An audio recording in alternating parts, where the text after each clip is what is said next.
find relationships fascinating. They are fascinating. They're just, I think everyone finds them fascinating. Yeah, they're hard and fascinating, and yeah. Man, are they hard. Yes. They are hard. They are hard, but they shouldn't be that hard. No, they shouldn't be. They could be very easy, right? I don't think it's ever really easy. I think it's always going to be a challenge, but I don't think that it should be so hard that, I mean, you should have more pleasure from them than not. Mm-hmm. What is this? If there's one secret, what would be the secret? Oh, man. To oversimplify. I think the subject of my book, it begins with you. It's not, you have to always maintain your relationship with yourself and learn the skills and not look to a relationship to save you. Sure. But to see what you can actually bring to the relationship. A lot of people think that they go to a relationship to get happy instead of how can I bring happiness to the relationship? Yeah, I see so many like relationship help. I guess they mean well, but there's so many dark things out there right now. How to get how to manipulate this person to exactly. get really dark games that people are playing. It's like it's awful. I just go into relationships like I'm just going to be really nice to you. Yeah. And if you enjoy that, then we might be a good match, and that's it. Yeah, that's it. It isn't like I'm trying to make sure that I'm not the one that likes the other one less, so that I'm in control. And it's like, what the fuck? Yeah, no, it's so well. It's really crazy. Because I mean, honestly, I think, is it better to love or be loved? And I think it's better to love. I think you get more out of loving than to be loved. Yeah, actually. I mean, I've been loved before, and it's like that kind of doesn't do it for me as much as. I mean, if you can find, I've said this many times, that you want a healthy relationship is where both partners feel like they're getting the better end of the deal. Yes, definitely. I think that's really well said. I mean, also a lot of people don't choose partners well. They Amen. don't. I always say there's only two things you need to know about relationships or before you pursue a relationship with someone. The health or the quality of a relationship is dependent on two things. Number one, who you choose to partner with. And then number two, who you decide you're going to be in that relationship. How you decide, who you decide to be and how you decide to show up. Those two things. That's the secret. But most people don't choose the right partner for them because they don't understand the gravity of that choice. And they think, if I'm attracted to you, well, that's enough. But to make a relationship work long term, there has to be more than love. There has to be more than attraction.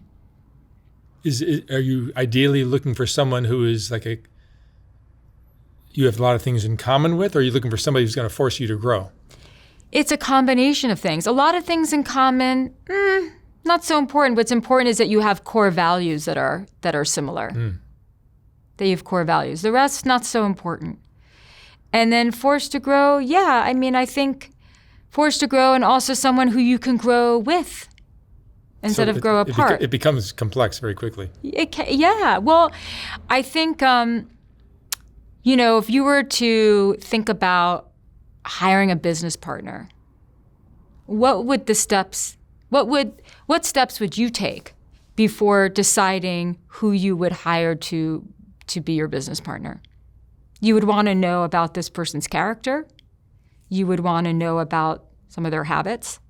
You would want to know what their values are, what their vision is for the company, for the business that you're building together. And you would want to know that you two are a good fit.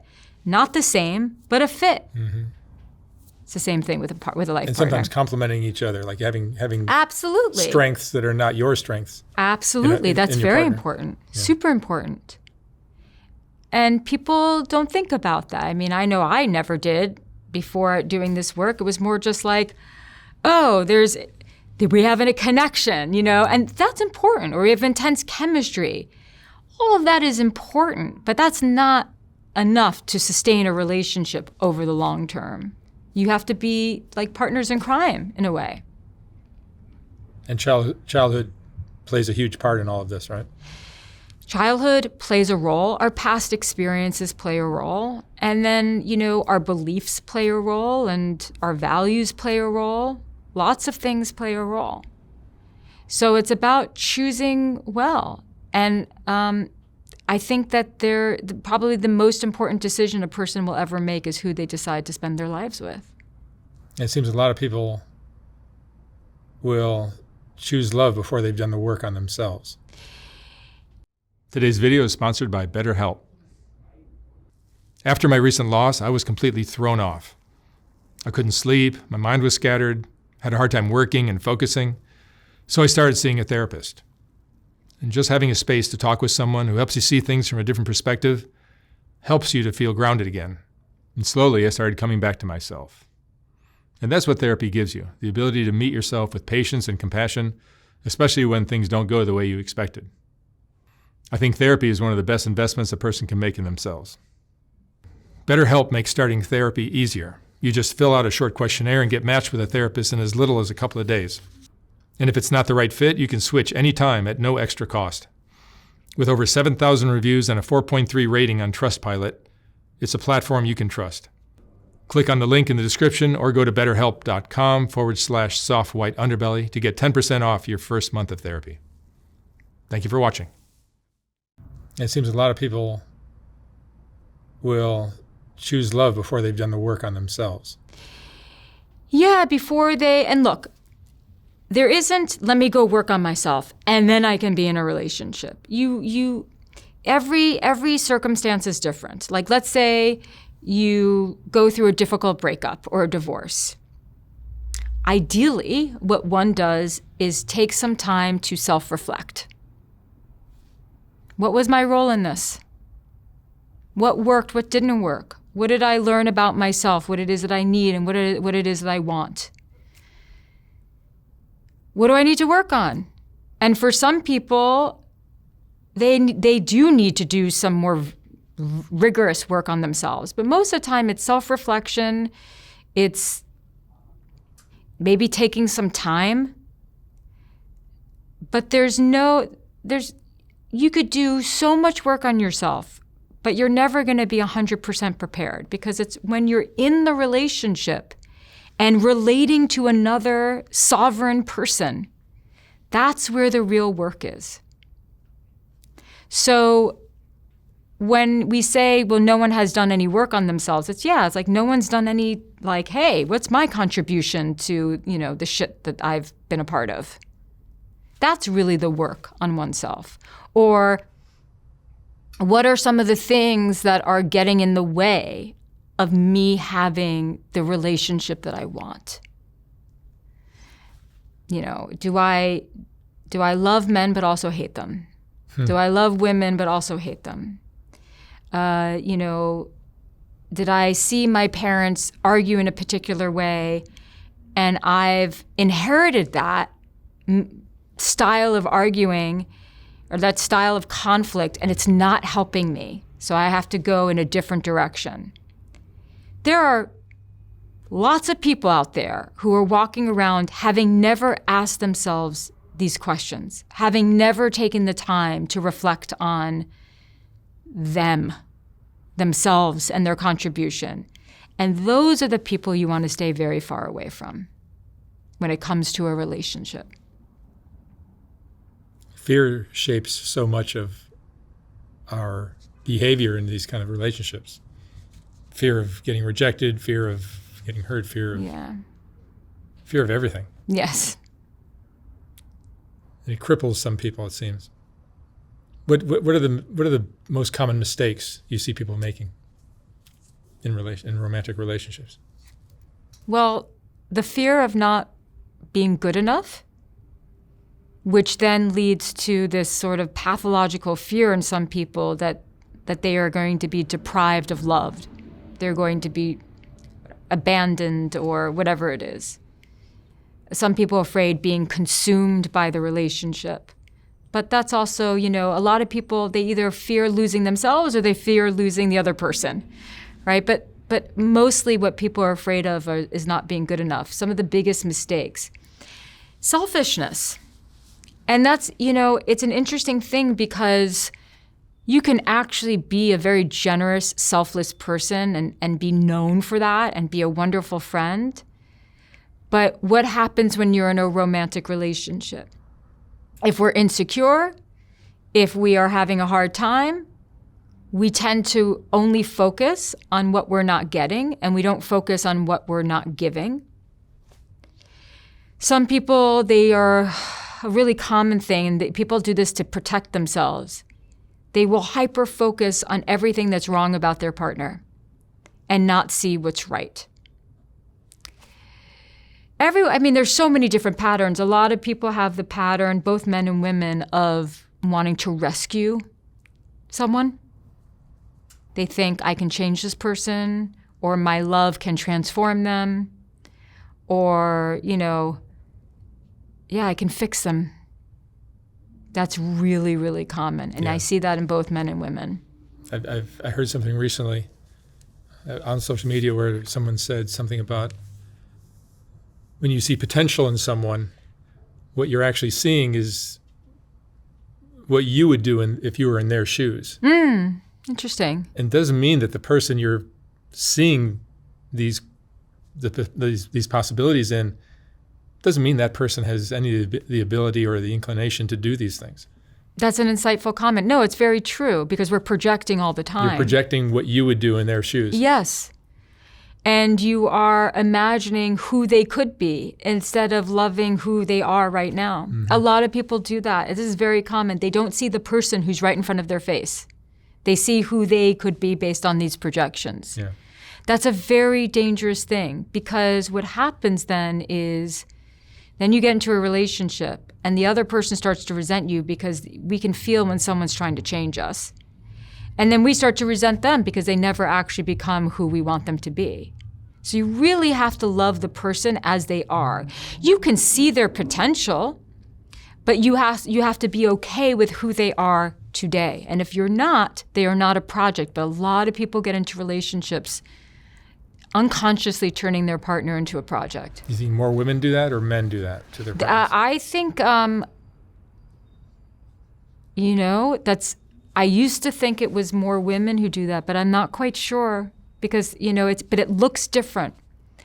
The conquest for a man who dates women would be, let me find the woman who's just like a broken bird or messed up, and I will be her protector and fix her and I'll save her. Yeah. Women who date men in particular, they're not really looking to protect. They're looking to transform darkness into light. They're looking to transform the person into the protector. And they think unconsciously, I will be the inspiration for this person's change. And if I'm the inspiration for their change, I am worthy.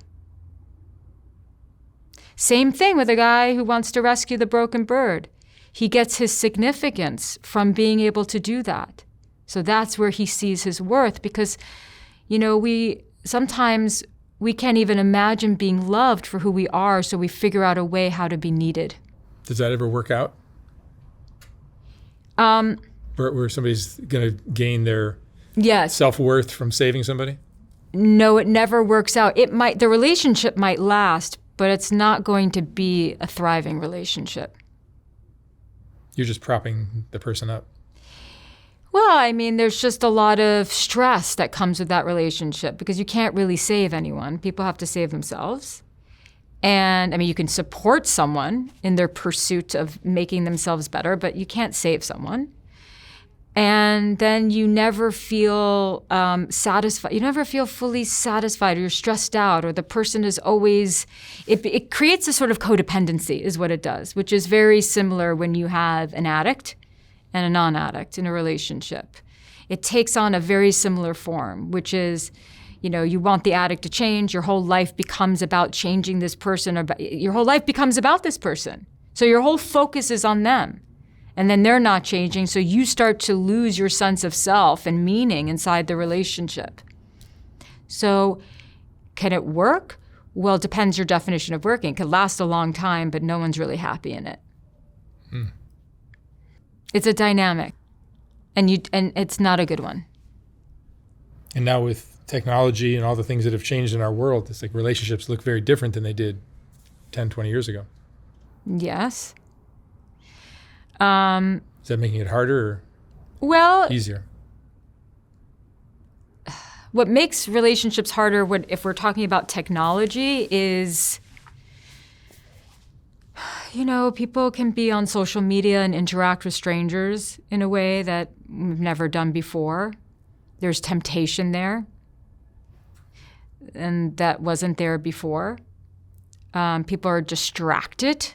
They're just way more distracted, and so they're not connecting. And so I think that's the biggest role that technology has played in modern relationships.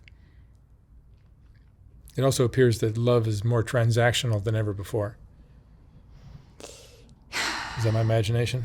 Yeah, I have to think about that. It depends how you look at it. Relationships, today people are looking for a soulmate. Back in the day, people were just looking for their like someone who they can build a family with. And I wouldn't say that that's transactional, but there's almost this unspoken agreement. We're getting together because we're building a family.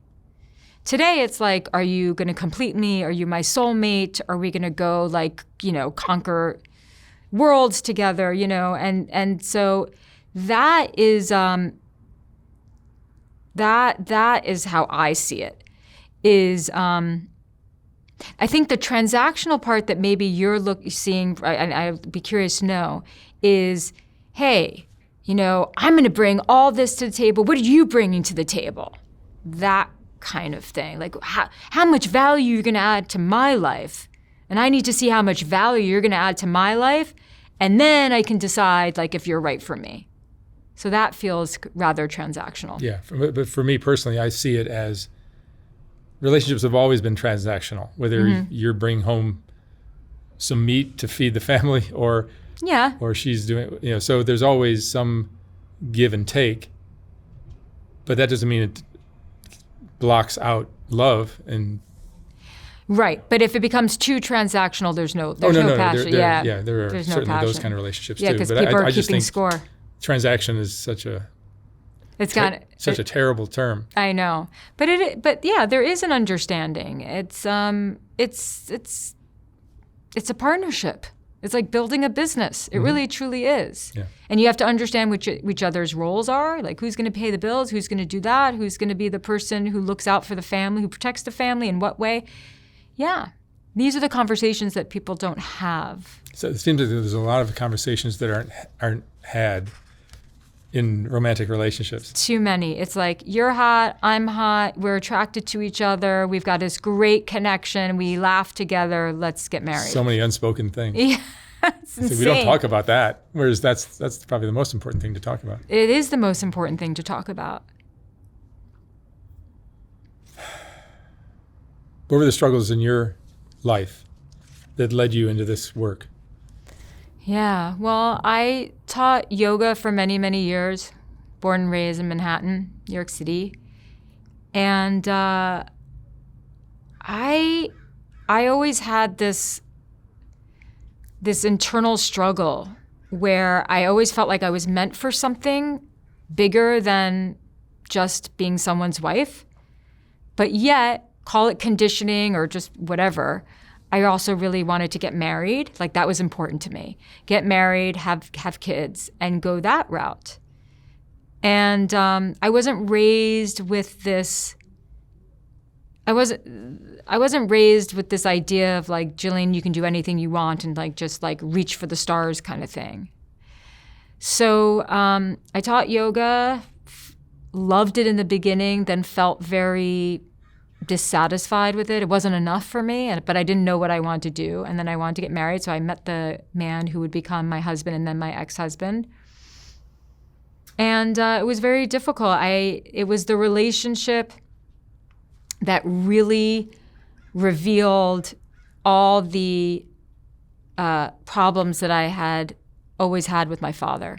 That was the relationship that just like mirrored my childhood relationship with my father and my teenage relationship with my father. Is that what we do in relationships, is try to recreate? Sometimes, not always. Not always?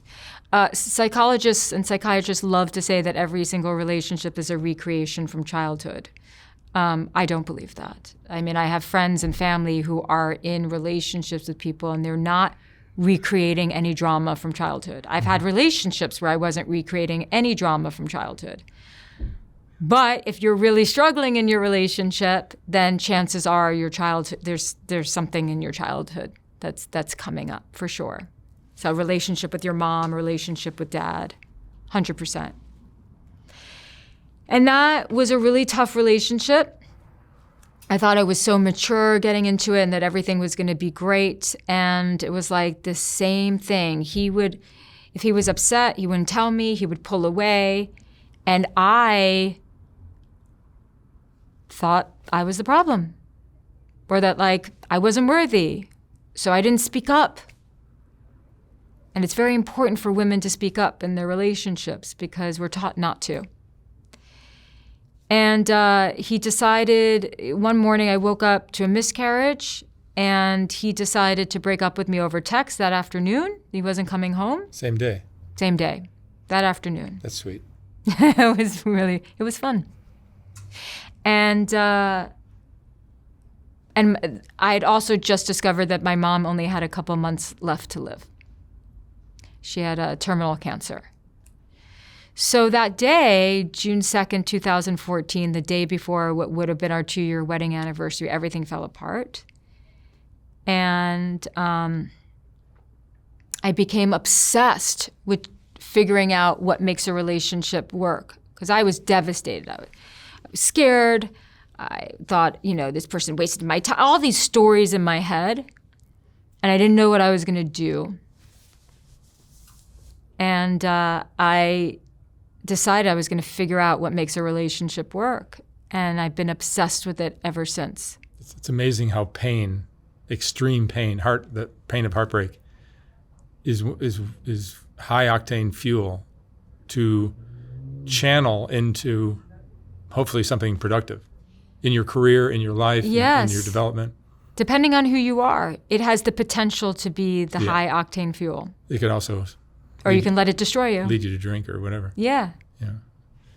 I've been able to channel that into this project and other things before it that all came from that kind of heartbreak. Yeah. And it's been the best thing ever. You almost want to get your heart broken again just to I know, just to get motivated again. Just to get motivated, because it's the best motivation on earth. Yeah, it truly is. Yeah. You have to flip the script. You have to find meaning in the pain. And I found that helping others was the path to truly healing for me. So I'm a teacher. That's who I am.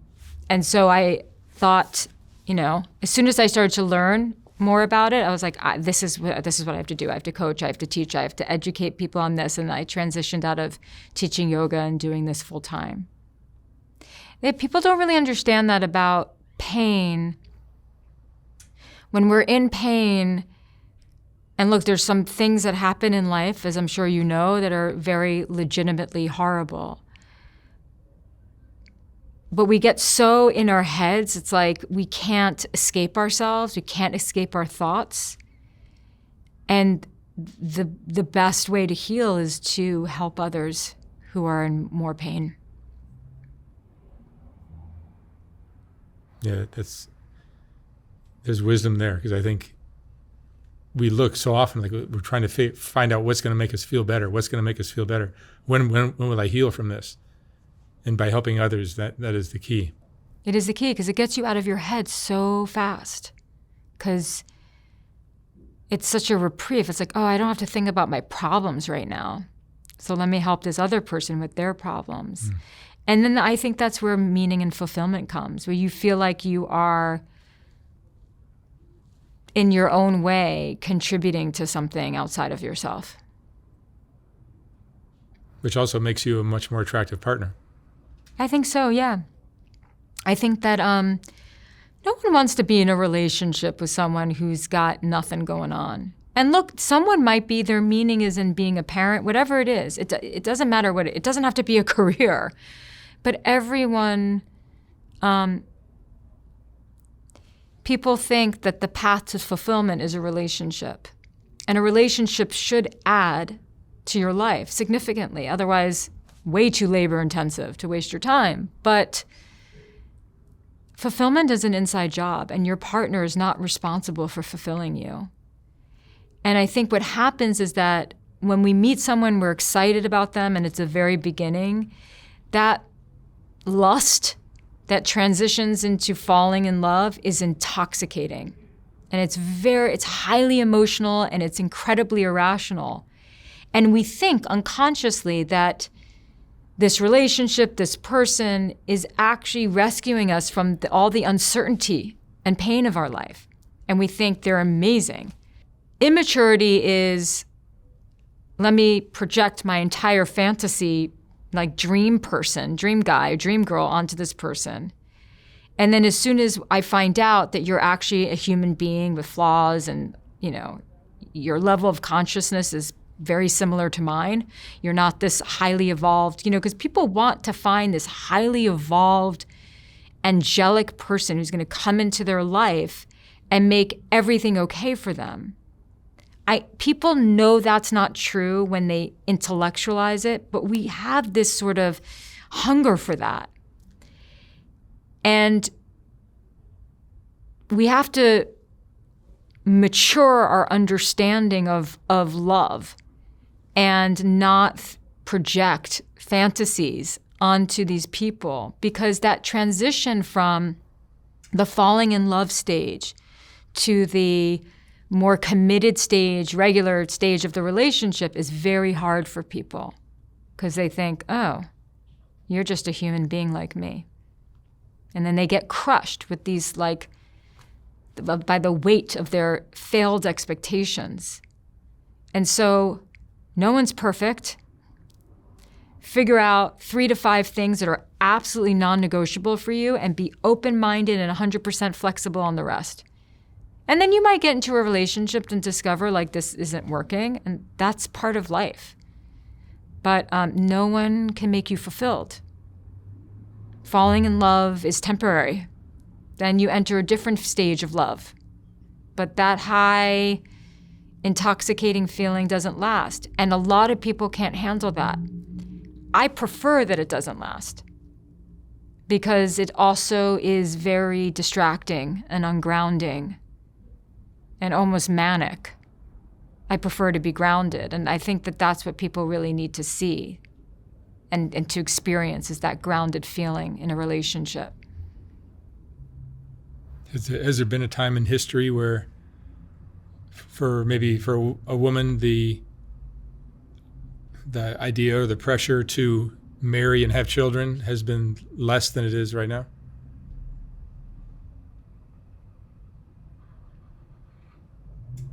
I think there's less pressure to marry and have children now than That's what I'm saying. Yeah. So there are still far more women who feel pressured, who want to have a family and feel the biological clock, than not. Even though there's women who are entrepreneurs now, and it's very, very different. But there's still that pressure. I think that women face a different challenge, which is, how do I develop myself? And I want to pursue these dreams, and I want to pursue this work, and I want to pursue this career. And holy shit, I'm 39, and I don't have a partner, and I want a child. And I think that's happening a lot. Women have done an excellent job of thriving in a man's world. Yes. But the price they pay for that is, it's 39 years old. Yeah, I'm 39 or 40, and I don't have a child. And it's very challenging for women. I think that women are in a very particular fork in the road, so to speak, of, where do I go? Do I pursue this or do I pursue being a mom? And, some people figure out how to do both, but it's quite challenging for the modern woman. And having a child in your early 20s really slows down your... Oh, yeah. And who has kids in their early 20s anymore? I mean, I guess some, but that's not that common. No. I mean, I know people having babies in their 40s. That seems like it's more common than in the 20s. Yeah. I mean, at least in the bigger cities. Yeah. Yeah. Men seem to be almost like needier in the relationships than women nowadays. Do you see that? Yeah, I think...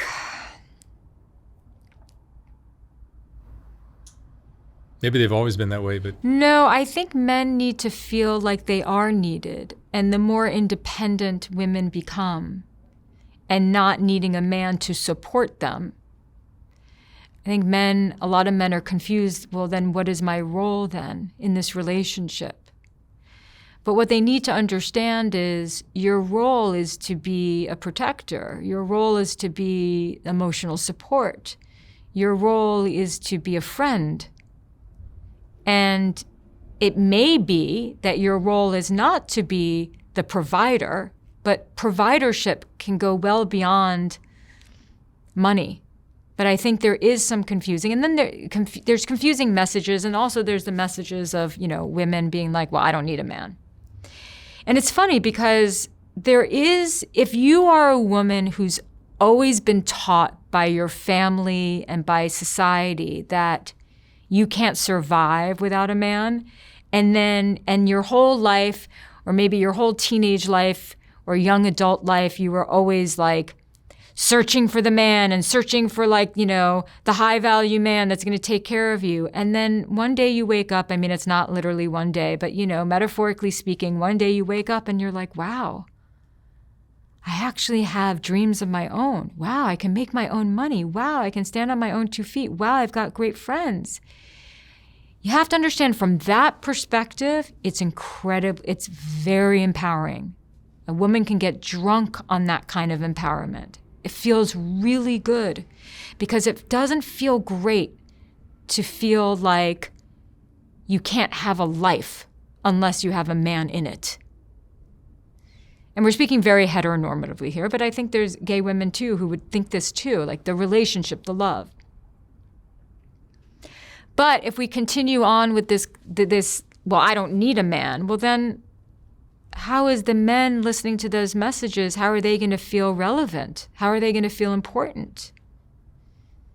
It's like, okay, well, maybe you don't need a man for maybe you can be happy without the relationship. And that's great, because I'm always trying to help people to be happy without the relationship. But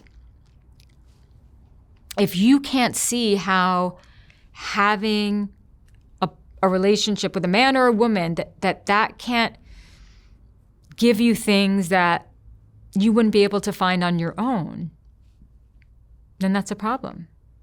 Then your partner's never going to feel important to you. So the neediness, I think that's the confusion of men being like, how can I be significant to you in your life? What do you think? It's complicated. I am a single man, and it's like it's a little different situation now because I have this. You become almost like a little celebrity on social media. So now my life is very different than it was 20 years ago. Right. But I guess the dynamics are still in place. I like all the options I have now. Mm-hmm. I'll say that. Yeah. Dating has never been easier. Mm-hmm. it's just, so that's fun. That's fun, right? It's much easier. But then there's still the work of finding somebody who's a good match and all of that. And it's hard. It's hard. It's never been easy. No, it's interesting. I find myself, what we talked about earlier, where you're recreating your relationships with your parents. And my relationship with my mom was so beautiful that you would think that that's what I'm recreating with some of the women that I get involved with. And that's been the case in some of them. But then also my relationship with my dad, which was much more headbutting. Yeah. And much more challenging. I've also had relationships with women that are recreating that dynamic. Yes. And it's like, so it's never just one or the, it's like, it's a mix. It's a mix, and context matters. Like, I find them both interesting. Yeah, they are very interesting. Who did you have to be in order to get your father's love or attention? Well, see, like I never felt like I really got my dad's love. So what did you think you had to do in order to get it? Be perfect, be a great provider, be incredibly handsome, be a perfect everything. Good at sports too? Good at school? Good at everything. Good at everything. Good at everything.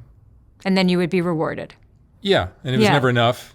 Yes. But you get on that train, that treadmill where you're like trying to win, trying to get his approval. Yes. And you end up in a relationship where you're doing the exact same thing, and I recognize that, and it's intoxicating. Yeah. It's intoxicating. What's intoxicating about it? It's like you're recreating what you were doing when you were 7, 8, 9, 10 years old. Yeah, what's familiar. It's familiar. So, familiar, but it feels like that's my drug. Mm-hmm. That's something you're supposed to be doing. And I recognized that it was unhealthy, but God damn it felt right. Did it though? In a toxic, neurotic, unhealthy way. Did it though? Or was there a lot of suffering too? A lot of suffering, a lot of growing. A lot of growing. I grew more in that relationship than any relationship I've ever been in. Yeah. And it was one of my favorite relationships because of it. Like when you're really challenged in a relationship, it's seared into your psyche. You like a challenge. I love a challenge. Yes. Yeah, I've always appreciated a female that can be a real challenge. But you like a challenge just in general in life. In life. Yeah. Yes. Yeah, with my work, with my relationships, with my everything. Right. And that's, so then you think if I'm not being challenged, then something must be wrong. I get bored. Yeah, you get bored. There's nothing wrong. There's probably a lot of things right, but I'm just bored. Yes. So you date a lot of women. You date women with a lot of problems? I've done that, yeah, for sure. Yeah. It would be refreshing to date a woman who has a lot of things going on in her life, like I do. Yeah. So then that becomes a different set of challenges. Yeah. That would be refreshing. Yeah. Rather than the broken birds that you talked about earlier. Yeah. Because those are easy for me to find. I'm interviewing them every day. Yes. Are you usually attracted to the broken bird? No, I recognize the problems that are there, but I've done 10,000 interviews and there's been one that slipped through. So not like I'm picking from a hole. Yeah, right. But there was one who just passed away recently. Oh, I'm sorry. And it was a great relationship, but now that the truth of the relationship comes out after somebody passes away, all their secrets come out. So you were in a relationship with someone who just died? Yeah, 3 months ago. Wow. Found her dead in a bathtub. And are you in therapy? Are you processing? Yeah. I've been seeing a therapist. I was 3 days a week for a while. Now it's 2. She how did she die? Cocaine. Probably a heart attack from cocaine. Could have been fentanyl from cocaine. Which she was doing behind my back. I didn't know about it. You had no sense. Like when you fall in love with somebody, you don't. I know. There were signs. I see now that there were signs. Yes. But hindsight is 20/20. When you're madly in love with somebody, you don't see the signs that they were doing things that were shady. You just kind of believe that everything is cool. Yeah, I know the denial can be very thick. Yeah. And now that I've kind of come to my senses and sobered up, and 3 months of like analyzing it and seeing the truth, it's like, oh my God, yes. Like I was just stupid. I'm very sorry for your loss. I mean, that just happened. Yeah, I'm doing better. Okay, good. I'm doing a lot better. The first month was horrible. I didn't sleep a day for 3 months. I mean, for the first month. Yeah. Second month was better. Now it's, what's today? Tomorrow is 3 months. That's intense. And I'm doing a lot better. I'm happy to hear that. I'm actually dating again, which is hard. Yeah, men are fascinating to me. They really get back into dating very quickly. Women, if that happened to a woman, it would be years before she started dating again. Yeah. Yeah. The tendency is that men, and I'm not saying this is you at all, but the tendency is that men don't process enough after breakups. I'm talking about breakups. And that women process too much after breakups. And women stay very hurt. They stay very hurt for a long time. See, I've heard guys say the exact opposite. It would be wrong. They would be wrong. Really? Yeah, this is a statistic. Men jump into relationships or enter new relationships much faster than women do. I'm not saying every circumstance is that, but that's the trend. My situation is very different now than when I was 26 and I was 27. I had my first heartbreak, and it took me, I think, 6 years to get over that. Yeah, before I could even date again. Yeah, you were young and sensitive. Young and super sensitive. Yeah. So now I'm still sensitive, and but my options are so great that it's like, within the first week I got three, and I was so like shell shocked from what I said yes, and then I said no before the date came, because I just like, what am I doing? I can't possibly date anybody. No, within the first week, no. No. That would be bad. But you're out of you're not in your right mind. No, that would be, it's not appropriate. No, there's no way. It would have been a train wreck. So I said yes, which was crazy, but then 3 days later I said no, there's no way. Yeah. But it helps having options. Sure. And even those dates have been kind of like, I can only move so quickly and adeptly after having a loss like that. Have you shared this loss with the people you've been on dates with? Yeah. There's no way you can't. Mm-hmm. It's like, it's too big an elephant in the room. Right. And have they expressed concern with the fact that it's so recent? Yeah, they've been great. Mm-hmm. Absolutely great. What is great? Just patient, listening, kind, like just being cool and kind, and couldn't have been better, in fact. Okay. Could not have been better. But it's still, it's a scar. It's like my therapist says, it's like you broke your leg. Yeah. You're not going to be able to run on it in 3 months. No. It's going to take a long time. Yes. But I see improvement, and that's hopeful. Yeah, it's wonderful. And honestly, what's really helpful is seeing the options that are there. Knowing that you're not going to be alone. Knowing that I'm not, like... Yeah. It's too much information, perhaps, but it was such a beautiful...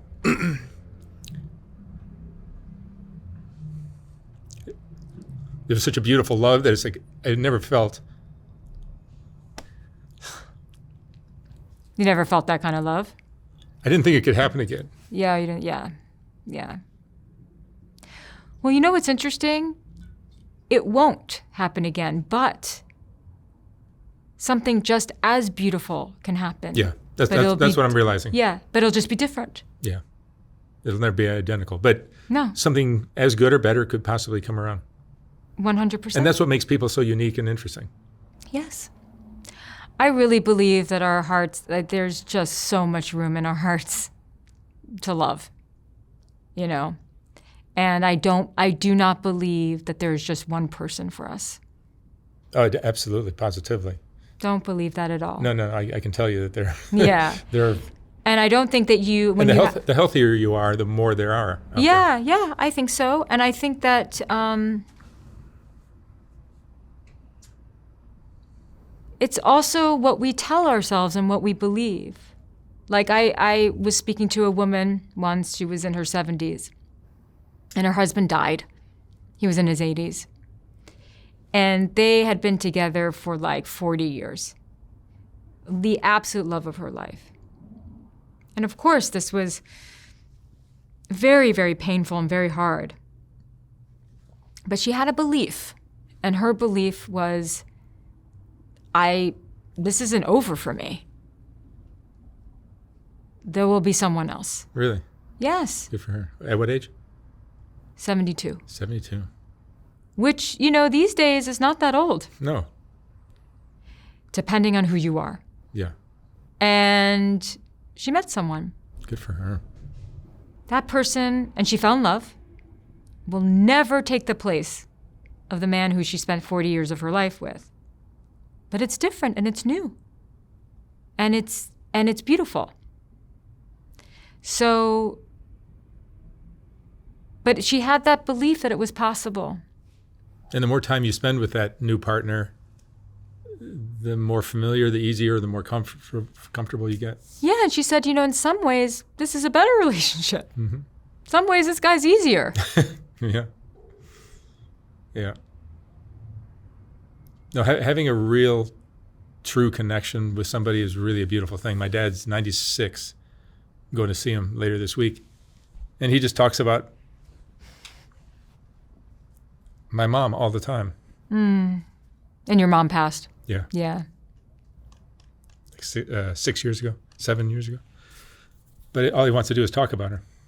And it's sweet. He's 96, so he's not going to do a whole lot of dating. Right. But it's very sweet. And some people don't. I mean, this is why I feel so compelled to do the work that I do, because I want people to love and find love, but you could find love and screw it all up because you don't know what you're doing. Mm-hmm. Or you're selfish, or you don't have the communication. Why do relationships not last as long as maybe they used to? Oh, God. Are we selfish? Well, that's partly, but also it's a shift in culture. There's a million options. Yeah, there's a million options, but it's also a shift in culture. It's a shift in values. Is your primary value to build a family? Because we don't really have, those values are not as strong anymore. It used to be you build your family and you build your community, and that's how you get through life. Now it's like me, myself, and I.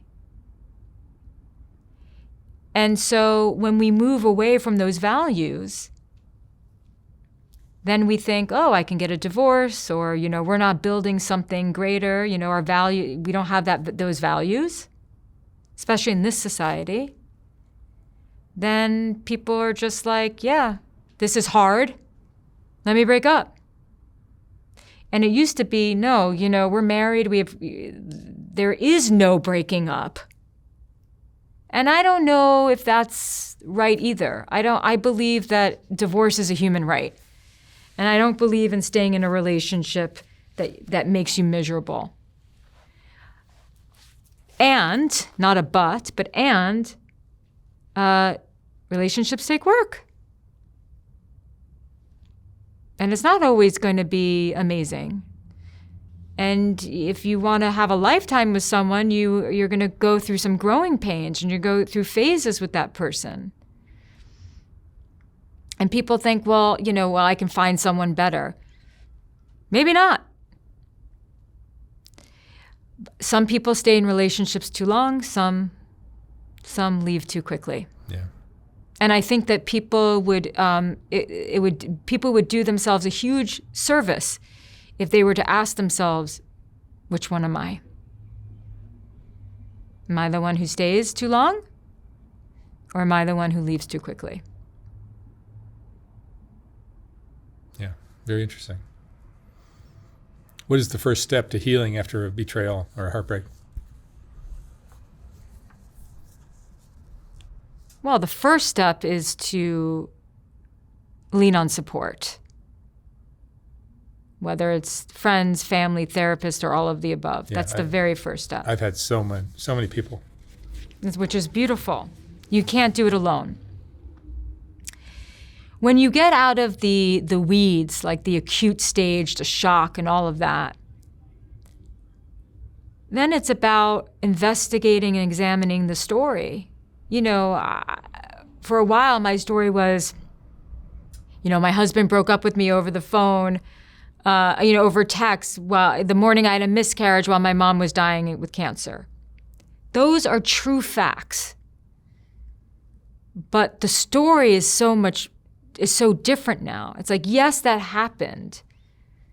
But the true story is I had a difficult relationship because I didn't really understand fully myself and the depth of what really meant to build a life with someone. And this needed to end so that I could wake up and face some hard truths about my life and myself, and because I was actually meant for more. Then that I was meant to be on a different path. I was redirected onto a different path. And that's the story. And that's an empowering story. So when you go through some sort of heartbreak, you have to find meaning in it. You have to make it mean something other than life sucks, or you suck, or, men suck, or women love sucks. You have to. Because nothing means anything other than the meaning that we give it. Meaning is completely subjective. You can look at any circumstance from various different perspectives and get completely different stories. I mean, no two people see the same thing the same way. Even children who grow up in a household, siblings don't have the same childhood. You have a different relationship with your parents. So nothing is exactly how you think it is. So the first step is tend to your wounds, lean on support, and then the next step is, how are you going to transmute this heartbreak into something meaningful in your life? Can someone who's been deeply hurt learn to love again without fear? They can, but a lot of people don't. Yeah, a lot of people, the older you get, the more relationships you have. For most people, the more hurt you've had. And so the less you trust love and relationships. And it can be really hard to trust again. Relational trauma is major. I mean, you went through a huge trauma, but I'm talking about the kind of trauma where someone lies to you. Oh, I had that too. Yeah. So that kind of trauma is very, very, very real. Yeah. The betrayal is as bad as the... Oh, yeah. It's bad. And then loss. But that's where you really have to work on looking at it from a different perspective. And, I was saying this earlier today. It's hard not to do this, but it's important. You can't I remember when my husband left, I went through this, and my mom was dying or just died, and so I was extremely vulnerable, and I felt very broken.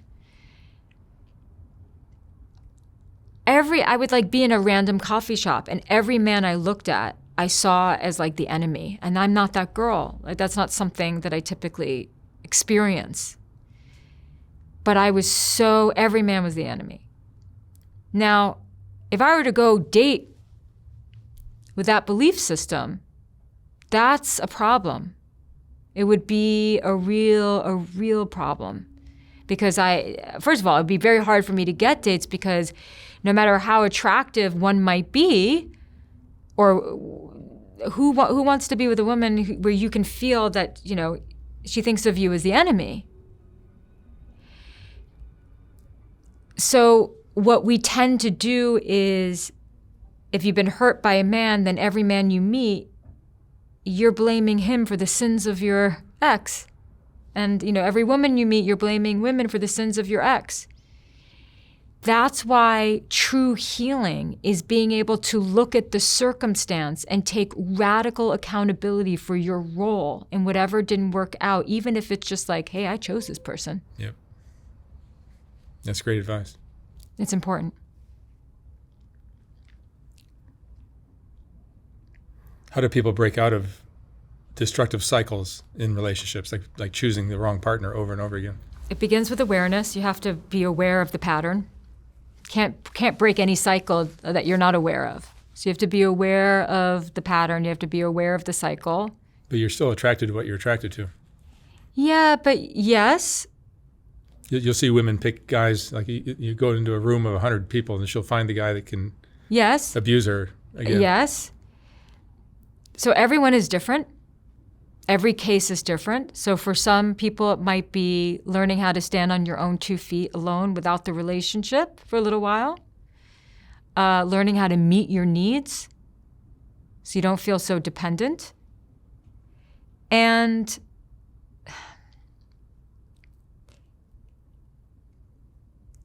you have to understand what is like if you're attracted to people who hurt you, there could be a few things that are going on. One is maybe you were abused or there's something familiar there. You know, they remind you of dad in some way. You're unconscious of dad.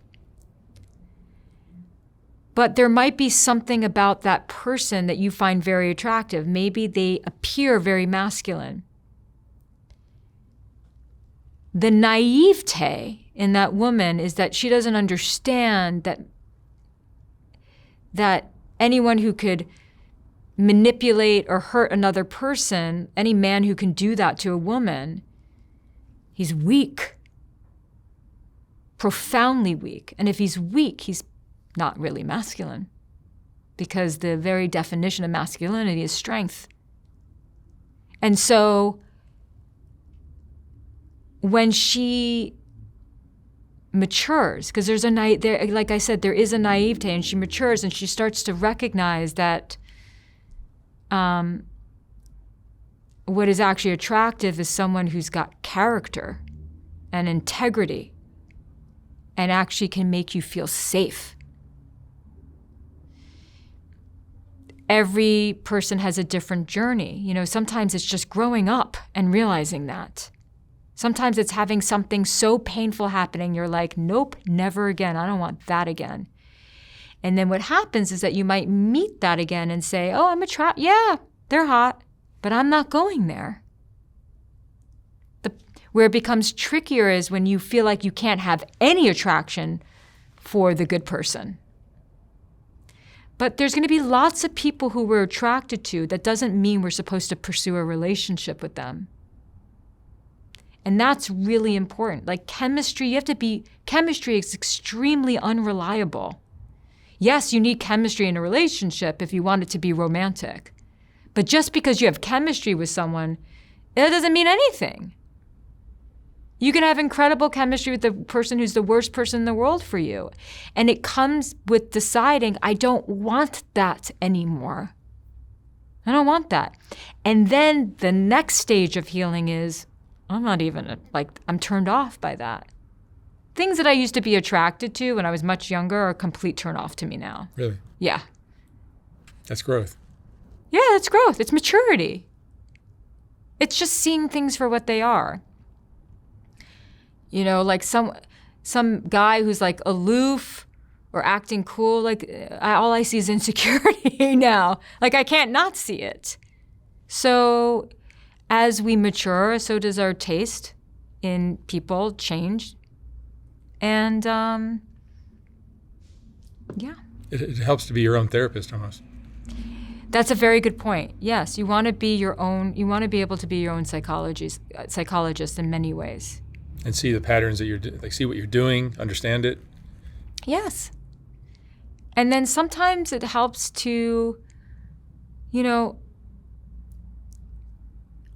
obviously we need to focus on what's wrong a little bit in order to kind of understand it, bring it to light, bring it to conscious awareness and change it. But people don't spend enough time imagining or thinking about what they really want to build. So if you can spend a lot of time focusing on the kind of relationship you want to build, not the kind of partner who's going to come into your life and make everything better, but the relationship you actually want to build with someone. And then you can get emotionally attached to that vision. Then you'll start to see that you don't want anyone who's going to deter you from that vision. And that's what I try to help people do. But what is the saying? You want to become the type of person that you're hoping to find? So many people are looking for that perfect person, and they're not reflecting on who they have to be in order to even be in that relationship, to sustain a relationship like that. Mm-hmm. You say you want that grounded, stable, whatever person, but, what are they going to see in you?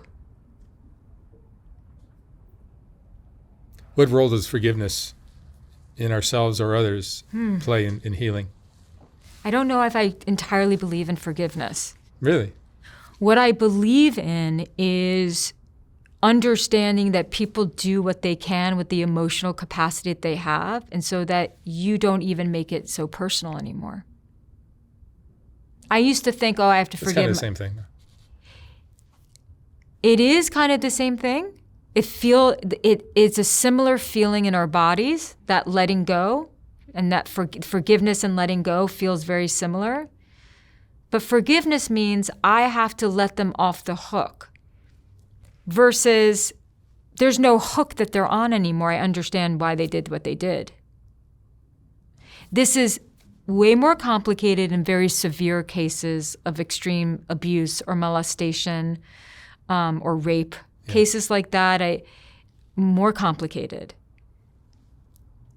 For the rest of us, the regular old heartbreak, the regular old betrayal, if you can understand that people are only operating from their state of awareness, their level of awareness and consciousness, then you realize it's not personal, and so that it's not something that you need to forgive. Same thing with yourself. Look, we sometimes make epic mistakes in life. And we all have a dark side. Not every dark side is created equal. Some people's dark sides are pretty damn dark. But we all have a dark side. And we all have thoughts that are mean and cruel and sometimes evil. That doesn't mean we're acting on it, but we have these thoughts and we think, how can I ever love myself if I'm thinking terrible things? How can I ever love myself if, I just was totally manipulative? We have values and we have needs, and we will do whatever it takes to meet our needs. And sometimes when we're really desperate emotionally or literally, we will betray our values in order to meet our needs. When that happens, we are out of alignment with our own integrity, and then we experience suffering.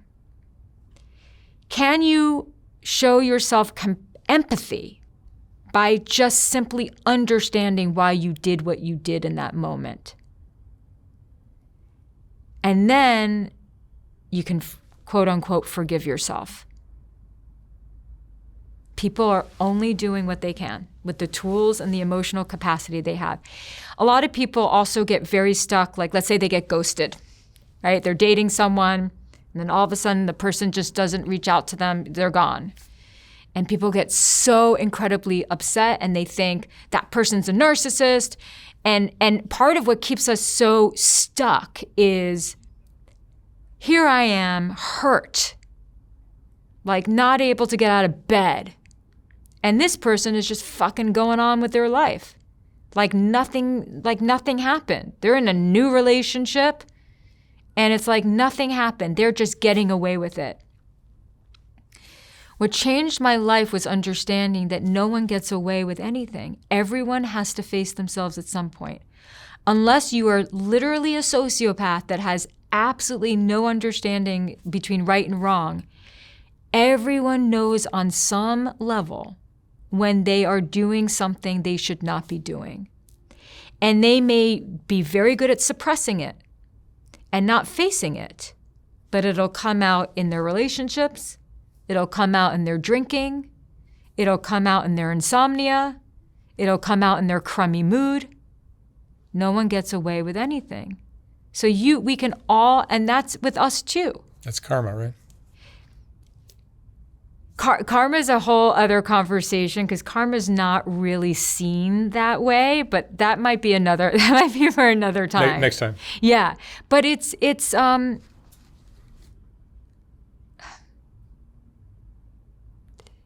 you want to be the person who, when you make a mistake and you hurt another person, that you face those consequences and you take time to reflect. And you go through that process of self-understanding and self-empathy, and then what that leads to is change behavior and never doing that again. There are people who are never going to go through that process, but it's coming out in other ways. So you can clear your quote unquote karma by doing that self-reflective work. Yeah, that's how I've always tried to operate is one day I'm going to run into that person on the street somewhere. Yeah. And I want to be able to hold my head up high and have the ability to look them in the eye and yes. not have any guilt. And not have any guilt. Yeah. That helps you. It helps you sleep at night. Yeah, that's true. I think with forgiveness, if you understood the details of why someone did what they did, you couldn't help but forgive them. Yeah, you just let it go. I like to think of it as letting go. Now that I understand why you treated me like that, because of what happened with your dad when you were 6 years old or whatever, then it's like, oh, of course she did that. Yeah, or like, and once you don't know how to regulate your emotions. You were terrified. You didn't have the tools to actually have the conversation with me. Mm-hmm. And then eventually, after enough years of doing that, you'll get to a point where you don't even need the details. You don't need the. You don't even need the details. No. You just know that she probably went through something that made her behave in that way. Exactly. And it's all okay. Exactly. And then nothing really bothers you that much. And that's the goal. Yeah. That truly is the goal. A lot more peace of mind that way. Yes. What's your favorite part of your work? No one's ever asked me that. My favorite part of my work is knowing that I have some sort of impact on a person's life, like I've helped them make a change in some way. That's got to be great. Yeah, and I've had a few people recently send me pictures, their wedding pictures, and there was one recently where she went on this date with this guy, and she was like, oh, I don't know. She's like, she was not going to pursue it. She was like, had every excuse under the sun. And I was like, no, you're going to keep dating him. You're going to give him 5 dates. And now they're married. And what were the problems early on? Oh, I don't know if he's my type. I don't know if I like the way he dresses, or I'm just not sure. And this is the girl who always goes for the guy who just doesn't pay attention to her. It's like, you're going to no, you're going to give him 5 dates. That's really rewarding. I can make a difference in a person's life in a positive way. That's great. Yeah, it's my favorite part of the work. Wonderful. Why do you think love is such a universal struggle? You know, even for people that are wildly successful in their careers. Oh, yeah. They'll still have a hell of a time with it. Oh, yeah. Because what I've come to understand is that we don't really understand love. We think it's something that we feel and that it's something that we want to get, when really love is a choice and it's a practice. And that love stays alive when we feed it and nourish it. And most of us think that it's supposed to just exist, and we're supposed to just feel in love all the time. And that if it's not like those butterflies and that intensity, then it's not love. And the irony is that all that intensity and butterflies is not love. It's lust. Completely different thing. It's passion. It's not love. Love is something very different. Love is caring about another person's well-being as much as your own.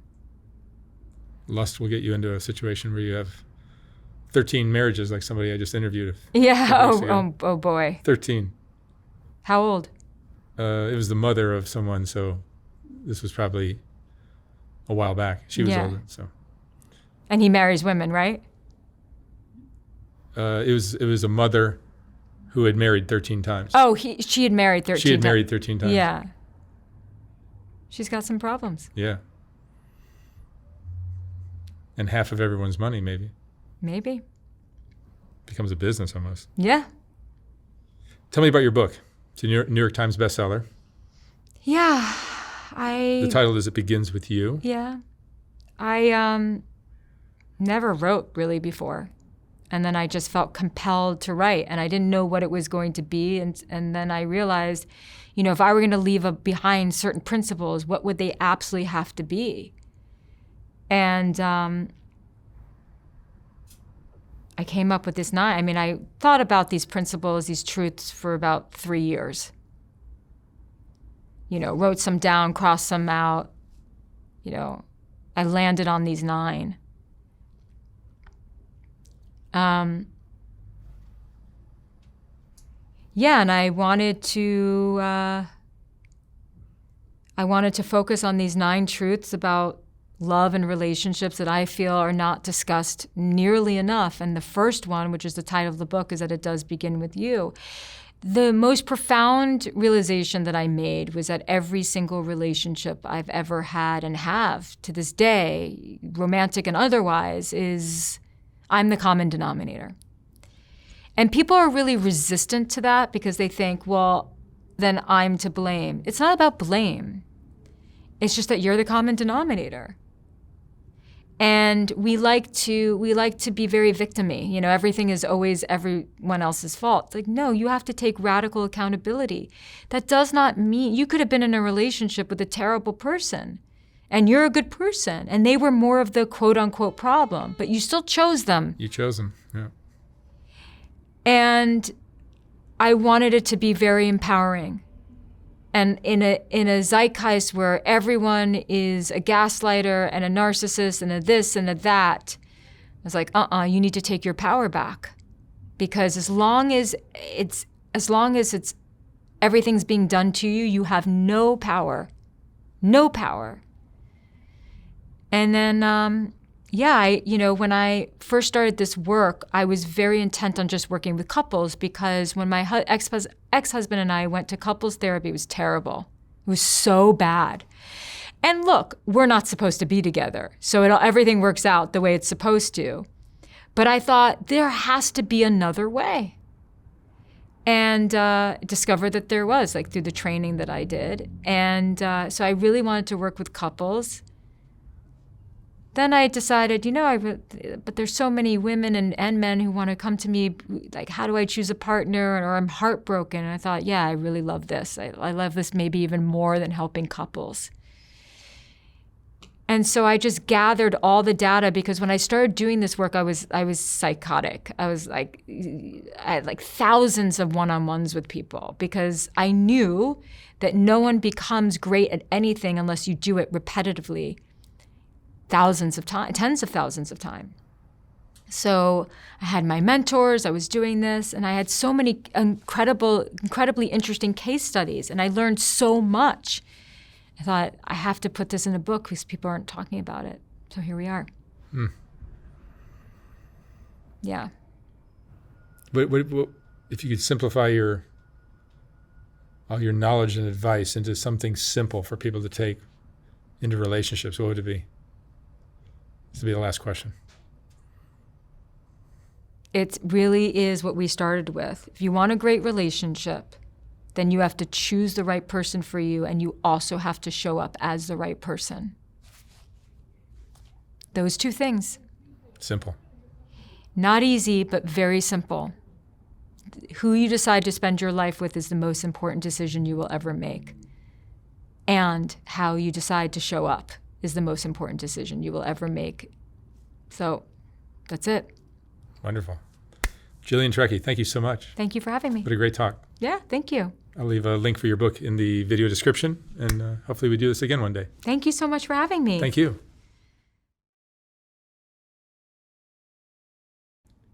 When I was designing the first Soft White Underbelly book, I realized that there were so many great portraits that weren't going to make it into that book.